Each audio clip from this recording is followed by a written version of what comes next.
one of the biggest stories heading into next season for the New York Yankees is who's going to play shortstop. They have some options. Obviously, Isiah Kiner-Falefa filled in at shortstop last year, but right on the brink of the big leagues is Oswald Peraza, Yankees' number 3 prospect. He's right there in the big leagues. Actually was on the ALCS roster, made a start in the ALCS against Houston. So what does the future hold for him? Can he grab a spot out of spring training? Can he start from day one, from opening day? And what's the hope for him? What's going on with him? What is the hope for him heading into 2023? We're going to cover it right here on Bleacher Brawls. My name's Derek. I'm here with John, and let's get straight into it. The first thing I want to note when we get to Oswald Peraza is, so according to Fangraphs, Oswald Peraza, you get 3 minor league options. He's only got 1 left. So if this is going to be confusing to anyone, essentially when you get sent down at the end of spring training, that counts as an option. So as of what I've seen, he was sent down at 2022 spring training. So that counts as 1, and then he was sent down another time. I don't know if that was 21 spring training or sometime in 22 and where he didn't make like a postseason, the ALDS roster. I'm not 100% sure when the second time was. But it seems Fangraphs normally doesn't mess up that stuff. So we're going to roll with that information of him having 1 option because it plays a critical role in what the Yankees' decision-making is for him being on the roster or not. Because if you send him down to start 2023 and you use that last option, if you call him up, he has to stay in the big leagues because if you try and send him through waivers, someone will claim him. It'll probably be the first team on waivers who claims him. He won't make it past waivers. So the Oswald Peraza situation is very interesting because the Yankees seemingly do have somewhat of a hole at shortstop. Yeah, Derek, you're absolutely. It's a complicated situation, and you have 2 options. It's what the Yankees should do and kind of opposed to what they usually do.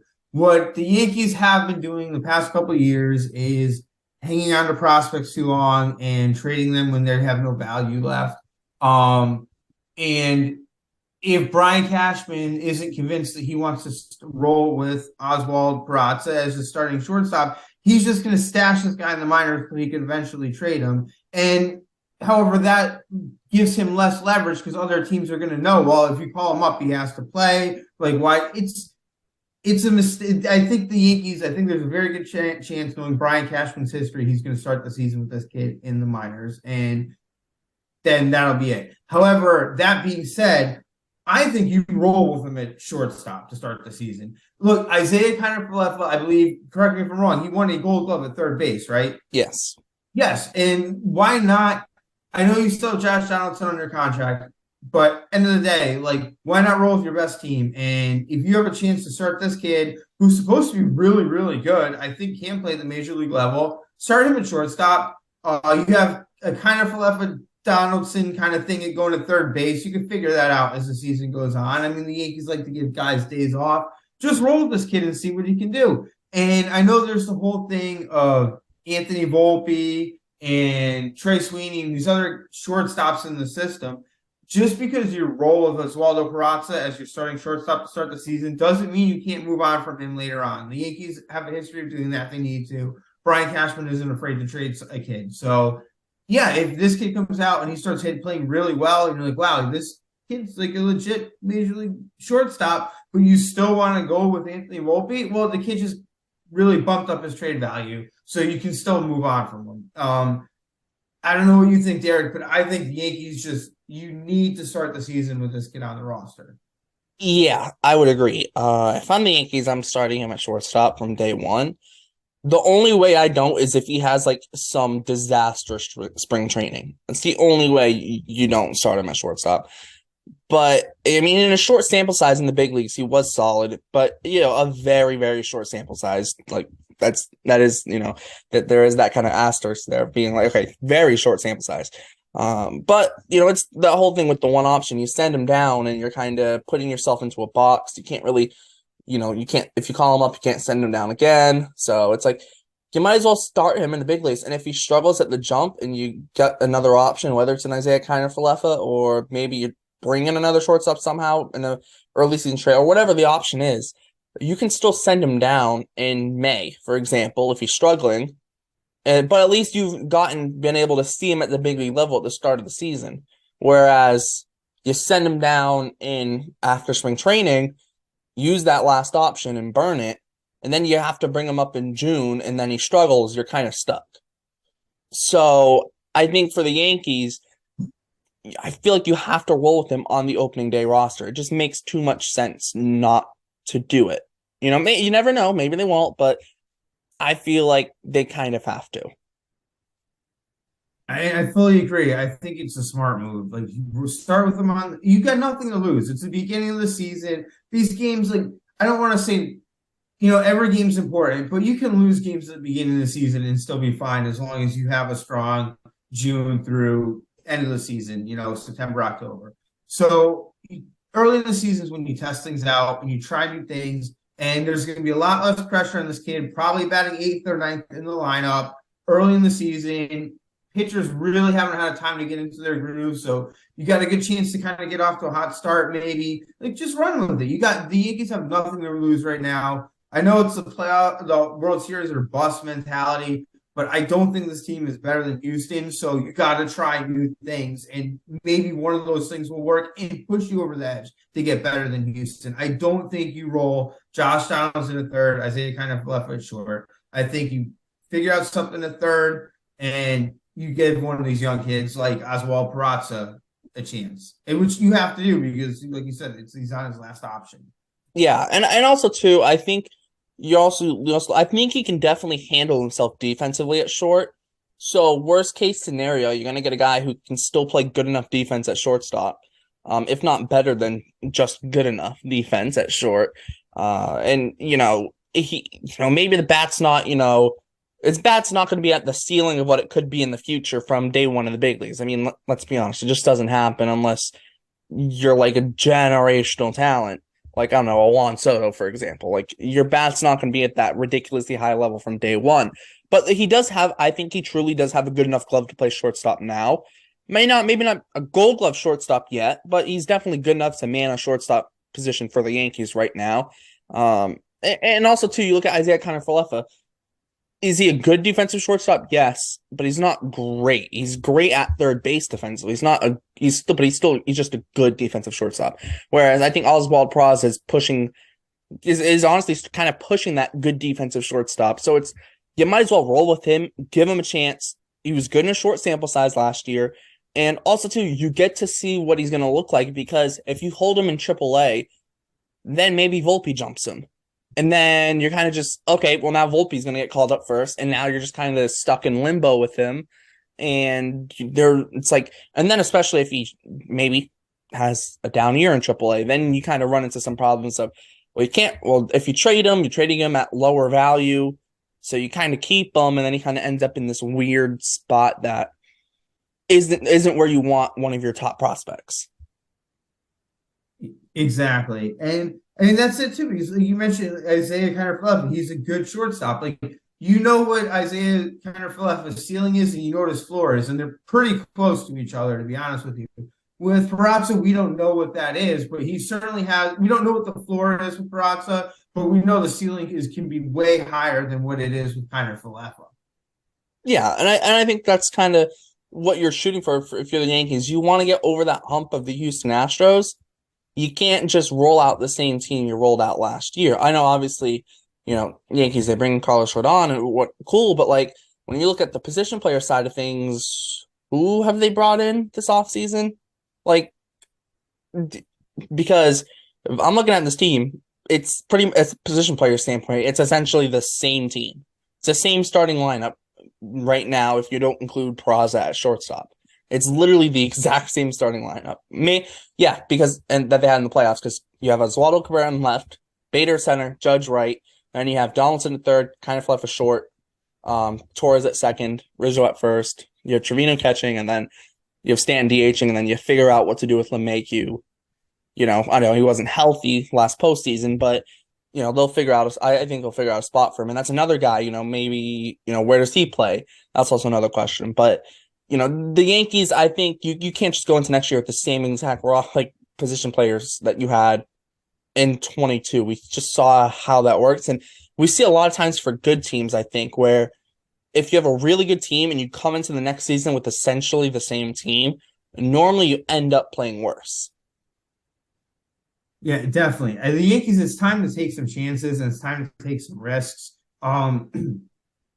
I think there is that logjam in the infield, and I mean, if I'm running the Yankees, which I'm sure in a lot of ways I do a better job than Brian Cashman, but like I'm giving all those young shortstops in spring training a real good luck. Volpe, Trey Sweeney, and Oswald Peraza, and I'm going to kind of have a good idea of which one I'm going to go with long term. But that doesn't mean you can't, like I said, if Volpe's your answer long term or Sweeney's your answer long term, it doesn't mean you can't use Peraza today. And you start having to look, which knowing what you don't have room for all those guys, you got to start looking at those trade options and get rid of that logjam in the infield because I do think DJ LeMahieu should be playing every day. I don't think Gleyber Torres is ever going to be 2019 Gleyber Torres again. So I'm okay, as much as I really liked him for a while there, I'm okay moving on. And in that case, you can make a trade and create some room and maybe bring in another bat. And again, I don't want to bring in a shortstop because I think you do have, like you said, I think Peraza as your shortstop. Like I think that's a good option, really, going into the season. Like maybe figure something else out with a different position, the left field, the third base, or really you move a couple guys for maybe another starting pitcher. I don't know what the answer is, but I do think really like let's give this young kid a shot. The Astros did it with Jeremy Pena. You saw how well that worked. Yeah. Like just take the risk and give this kid a shot. Yeah, and also too, the whole thing long term at short, Peraza proves he's definitely, especially even defensively, he's very good defensively at short. I think Peraza is going to be better defensively than Volpe at short. Volpe can move to second. Gleyber Torres, he's only got 2 years of control left. LeMahieu's not getting any younger. You look at Trey Sweeney, maybe he becomes a trade option. I don't know. Guess what? Maybe third base is an option for him, right? That's the thing that's so great. Alex, like Houston Astros, Alex Bregman. You have Correa at short, Bregman's a shortstop. Okay, let's just move him to third. You see it so many times. You see, Dustin Pedroia was a shortstop. Okay, guess what? Nope, we're moving him to second base because we have Hanley Ramirez on the system at the same time. I think that's kind of where you are with you get a shortstop, right? And if the shortstop has the talent to play, you'll find a spot for them. You can move him to second. You can even Trey Turner, go to Trey Turner with the Nationals. They put him in center field for a little bit. Like you'll find a spot for these guys if they're good enough. So, even in a long-term sense, even if you're looking at, okay, we like Volpe more long-term, you can still find a spot for both Volpe and Peraza and even Sweeney too. It's just, right now, I think Peraza is kind of the clear answer because you can't, like I said, you can't go into next season with like pretty much the same exact team. That just doesn't work. No, absolutely. And you touched on a great point because this drives me crazy with Luke because he's like, oh, the Yankees, all they have is a bunch of shortstops in their system. Yes. That's so do the Red Sox. Yeah, you can move shortstops all over the place. Like they're the most athletic, like usually the most athletic guys like on the field. So their talent can translate to any other position. You see it. They play. You can always move a shortstop to third base, second base, outfield, and they will perform well. So and that drives me crazy when Luke says that stuff. So I'm glad it got brought up here. You have draft a lot of shortstops because they can play everywhere. Yeah, the Red Sox have the same thing in their minor leagues. This isn't like just the Yankees thing. This is across big league thing. And like you see guys like Kike Hernandez was a shortstop in the minor leagues. The guy plays literally everywhere. Like he in his career, he's played first, second, short, third, left, center, right? Like yeah, and that's the advantage. If you're athletic enough to play shortstop, you should be athletic enough to pretty much play everywhere. And I think that's the thing. Yeah, if like I said, if these guys are good enough, you'll find a spot for them, whether it's at shortstop or anywhere else. You'll find a spot for them. Absolutely. 100% agree. Yep. All right. So before we wrap this thing up, final thoughts on Oswald Peraza. What are you expecting from him next year? Obviously, I'm not asking you to say like, oh, he's going to hit this, but this many home runs. But, if you're looking at the Yankees roster, where are you looking at like Oswald Peraza in terms of like, what do you want him to be? Obviously, you're not going to ask him to be a star player, but What are you hoping to get out of him? I mean, look, you start him at the season, bottom of the lineup, and if he can contribute, I think what I'd hope to get is more than we got out of Isiah Kiner-Falefa last season. And I know fans killed Kiner-Falefa. I think he was good, but he was just good. That was He was it, and serviceable. probably That yeah. was what he's brought in But for. so I don't want to kill Kiner-Falefa. What I'd like to see out of Peraza is to be better than Kiner-Falefa, and I think that'd be an improvement for the Yankees, as best you can ask for. Yeah. And I think that's it. You're not putting too much pressure on him in that sense. You're not going to go ask him to hit 300 with 20 homers. I mean, let's be honest. How many guys do that anyways? But yeah, I think if I'm the Yankees and I'm looking at him and, I want to roll with him at shortstop, I'm saying, we're going to hit him in the bottom, the 8, 9 spot on the order. We want him to bring a little bit of speed, defense, similar to kind of Falefa, but, maybe bring a little bit more at the plate. We maybe not going to expect you to hit 300 at the start of the season or whatever. We're not going to expect you to hit that at all this season, but, we want to see improvements throughout the season. I think that's going to be the big thing for him. See improvement, because you look at him last year in AAA, he had a 23% strikeout rate, which in big leagues, I think just over 22% is league average. So over the course of the year, if league average, if he's around league average strikeout rate, he's not striking out too much, which has never been a big problem for him. I think that's kind of what you're looking for. Don't strike out too much, have good plate appearances, hit the ball hard. Yes, you might get unlucky and hit the ball hard and line out to a guy, but, essentially just have good at bats at the plate, competitive at bats, and, be stable at shortstop defensively. I think that's what you ask of him. I guess that's it then. Make sure to check out all our Bleacher Brawls links in the description, the Bleacher Brawls website, podcast, Instagram, and Twitter, plus all the crew stories will all be down there. Like, subscribe, hit the notification bell so you know if I whenever we post. Let us know your thoughts in the comments on Oswald Peraza or just the Yankees shortstop situation in general. Who do you want to see play there? We'll try and respond to as many as possible, if not all of them. Thanks for tuning in to Bleacher Brawls. For John, my name is Derek, and we'll see you next time.